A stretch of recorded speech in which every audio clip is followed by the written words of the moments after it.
Hello, everybody. Yo, yo, yo. How y'all doing tonight? Oh, come on. We're in New York. How y'all doing? There. That's right. I'm from Canada. This is my first time down here, and yeah, I'm loving it. This is wild. So we're just gonna cut into it about GameFi here. So Yeah. So we, our panel kind of, disintegrated. There's just the two of us left. We had a trial by combat back there, and Paul and I won. And so we figured we would just make this up as we went, like as the kind of close down the end of the day, right? Because you guys are ready to head out and have some cocktails and stuff. So what I was thinking is that we could do sort of a fireside chat, audience participation, maybe a little AMA, because love it. we know all the things up here.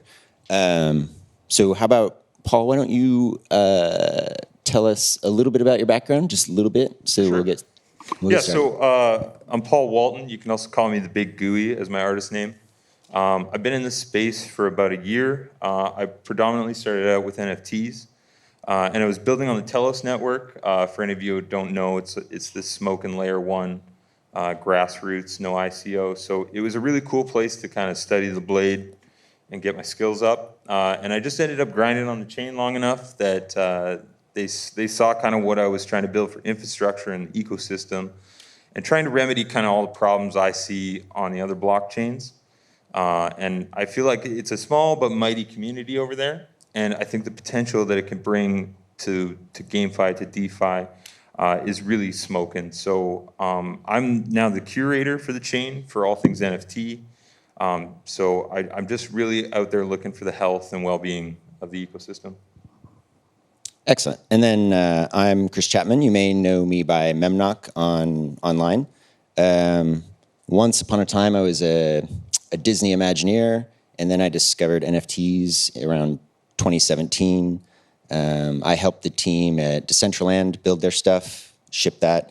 I moved over to Neon District, Plasma Bears, those guys at Blockade Games, helped them ship a bunch of stuff.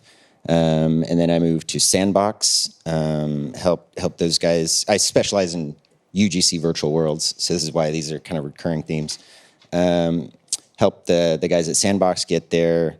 I actually wrote the matchmaking multiplayer backend for them, and then did a lot of kind of community design because in my opinion, the blockchain is a giant MMO, and so it is a thing to, whether you're making a game that is multiplayer or not, your game is multiplayer because it connects to the blockchain.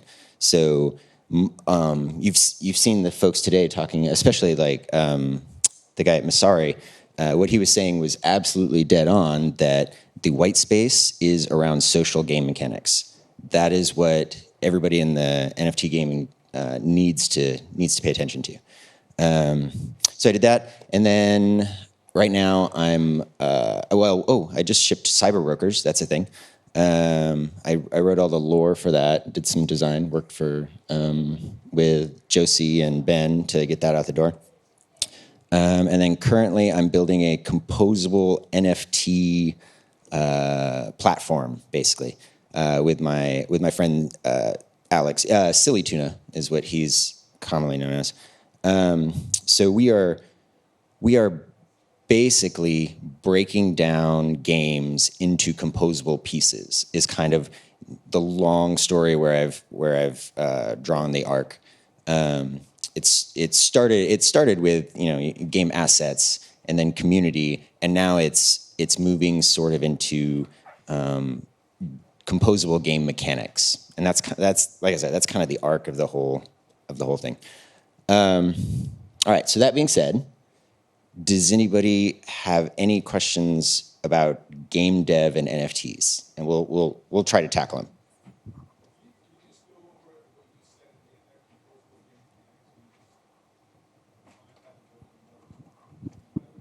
Sure, of course. Do you want to talk? Or? No, you Okay. take it first. Sorry, I don't want to monopolize. You're the pro. I don't want to monopolize.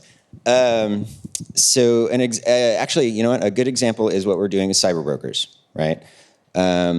Where we have, because my belief that it's a large MMO, right? So you have these game assets that are individual pieces, and for example, your cyber broker, and then they each have little stats and all of these elements to them, right? They've got basically classes and talents and stats and all of these crunchy numbers that you can use, but they're just kind of sitting there, right? So what we've done is anybody who has a cyber broker, you can contribute each month to whatever random puzzle and it's not really random, it's all designed, but to whatever random seeming puzzle that we've put together for that month. And so the community kind of gets together and engages in sort of this passive gameplay where we are just individually deciding by individual I mean each month, deciding which gameplay mechanics we want that particular month to use. And so, for example, I don't want to talk too much about it. We're currently in the middle of one right now, a big quest that's happening. A community quest is what we call them. So I'll talk about the last one. It was basically a choose your own adventure thing. And so we treat it like this giant D&D campaign with thousands of people that play. And so there was a narrative arc, and in this narrative piece, it sort of ended in, do you want to use your body skill, right? So you've got 3 skills, body, soul, and mind. Do you want to use your body skill and infiltrate the news organization to spread the word about this stuff? Do you want to use your mind skill and go and try to get the politicians, basically the leaders of the metaverse, whatever? Do you want to get them on your side to get this information out? Or do you want to use your soul and you organize the community to do this march on the Capitol and whatever? So it ended up being that more players chose to use their soul and rally like community support or whatever. And so that was the piece that won. And so what we did at as the team is we handcrafted the narrative to fit what the community chose to do as the solution to the puzzle, basically. And so what that means then is we're telling this dynamic story that nobody knows how it ends. And so we're composing together all these little characters have random stats, and we're just choosing that month which stats to use and in what capacity, and kind of like clustering people and letting the community decide where you're taking the game. And so coming out of that, it's like a giant D&D campaign, right? Like, so you have this story you're building, and that means that, we can guide this narrative arc over time, and it turns into a giant community choose your own adventure game. However, if you think about typical choose your own adventure games, somebody somewhere knows how it ends, right? Somebody has written all the paths, like the Netflix show. What was the Netflix? It's escaping me too. Somebody knows how all those paths end and whatever, and it's all been written. Bandersnatch. Yeah. Oh, Bandersnatch. Yeah, exactly. Sorry, I need to speed up. Well, can I just interrupt? Because as somebody who's built just a ton of stuff, I'm curious what your perspective is here, because I see a lot of like PDE or Play to Earn was on fire this year, and I feel like all the time I was out there, and I'm not sure what y'all experiences was like, but I was like, am I supposed to be having fun with this? I feel like the big hurdle we're at here is it's like, there's so many times, I don't know, I'll use DeFi Kingdoms because they're a big one. It's like, it's a dope game, but it gets bogged down by transactions all the time. And I want to be having fun with it, but I'm constantly like, I don't know, it doesn't match the AAA studio feel of, Skyrim or the ones that I always jammed on. So when you're out there building something, like how do you engineer fun into it so that because I feel like that's where I want this space to be at, but we just keep grinding up against, like, not everything's got to be on chain. Yep. But I think that there's so much value in how we can bring NFTs into this space, because I know a lot of people talk about, like, what if you could sell your Fortnite skins, and it's like, but who's going to want to buy them? right? There's no fun involved in or infused into it. So how do you approach that so that fun is like at the forefront of what you're doing? Well, the big secret there is my friend Raf Koster actually wrote a book called The Theory of Fun. And he talks about, what fun is. And the TLDR is fun is basically learning, okay? And if your game is basically click to earn, like you're just pushing the button to get your cheese, click, click, click, click, that's not fun. It's not going to be sustainable. It's like all of that's going to explode. So what you need to do is you need to build in fun, right? Which means you need to build in learning, which means that's kind of a creative process, right? So it really should be create to earn, right? Yeah. Because and again, everything is a giant MMO. That's what this is.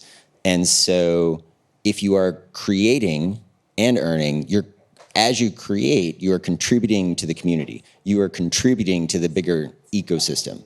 So if you are like our Cyberbrokers folks they are doing all kinds of awesome tools. They're writing their own stories.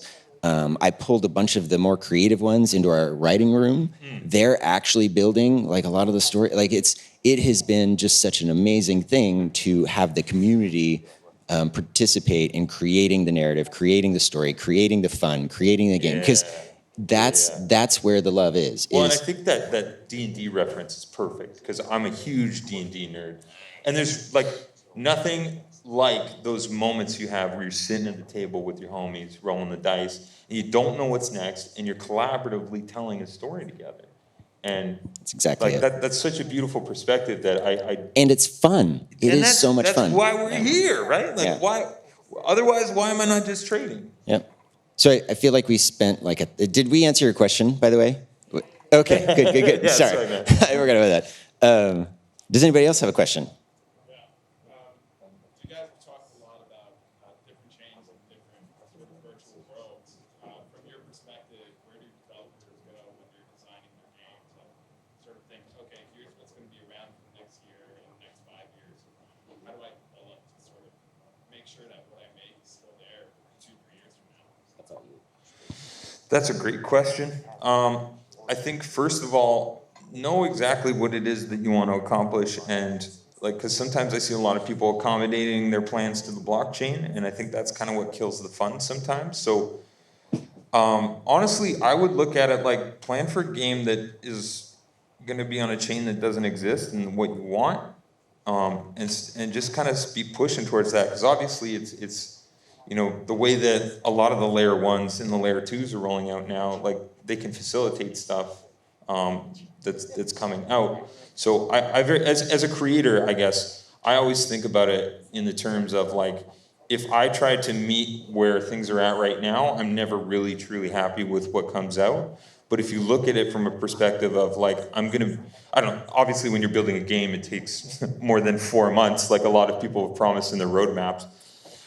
So, I think if you put in the dedicated work and you're shooting for somewhere past where we are right now, you're probably going to be meeting where it's going to be at eventually. Because if you're starting now, a year from now, like I can't even tell where we're going to be 3 months from now, right? So that's my perspective. Is I always look at it like where are we headed, and I'm going to build to that. Yeah, and I guess I would tack on one small piece of advice there, and that's just because when we shipped plasma bears, right now there are only like 1,200 plasma bears in the world or whatever. Like there's not very many of them. At one time, there were hundreds of thousands of these things, but they all got burned in the fire because we were building on a chain. I'm not gonna throw anybody under the bus, but we were building on a chain that disappeared because it was a fairly centralized chain. So my one addendum to what Paul was just saying is make sure whatever chain you're building on is sufficiently decentralized so that it doesn't just disappear out from under you, because that made us very sad. Absolutely. We got 4.5 more minutes. Anybody else? Got one in the back here.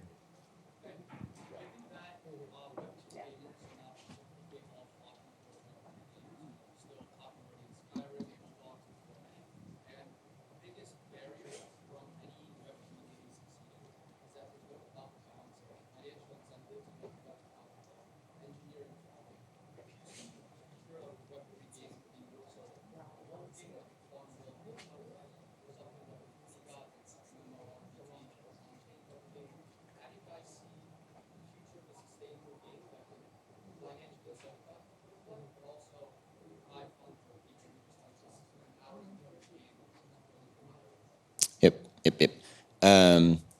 So basically, how do we make this sustainable, right? From a fun participatory perspective. Okay. So my thinking. Well, okay. I'll try to go fast. Games, specifically. Well, not specifically. It's just games in general. When you think about RPGs or those kind of things, they tend to be sort of a hero's journey kind of thing. Like every player is on their own hero's journey. You just accumulate power until you beat the big bad guy and you win, right?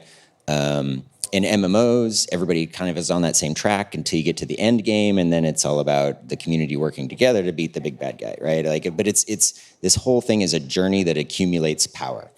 That is very difficult to do in NFTs without falling down the pay for power rat hole and destroying your game. Because that's a thing. Everybody today has talked about pay for power is bad. Like this is a thing we all know now. Pay for power is bad. And so, like it's the Diablo auction house. Like that's why it fell apart.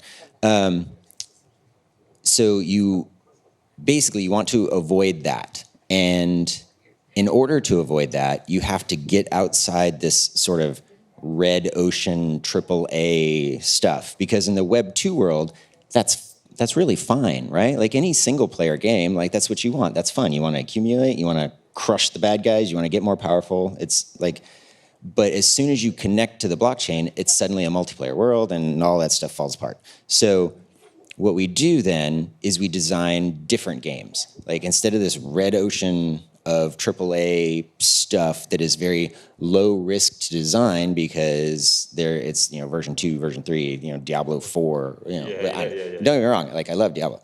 But instead of like get off that treadmill and get out into where things are non-traditional, right?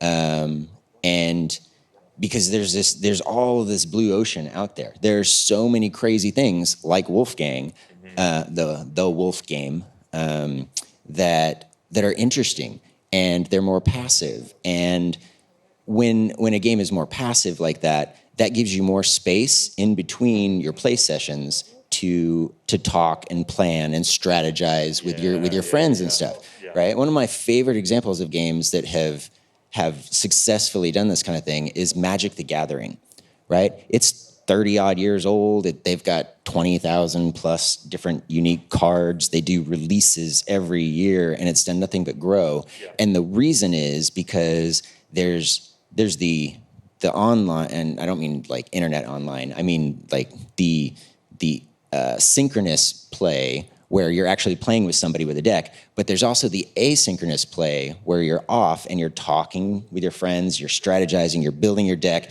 There's all of that grist. Killer Goblin deck. Goblin decks are win. Yeah. You know what's up. Goblin.wtf. Yeah. Anyway, but yeah, that's the solution is you go outside of the red ocean games and into the blue ocean gameplay. Yeah, I really can't add more to that. Yeah, nailed it.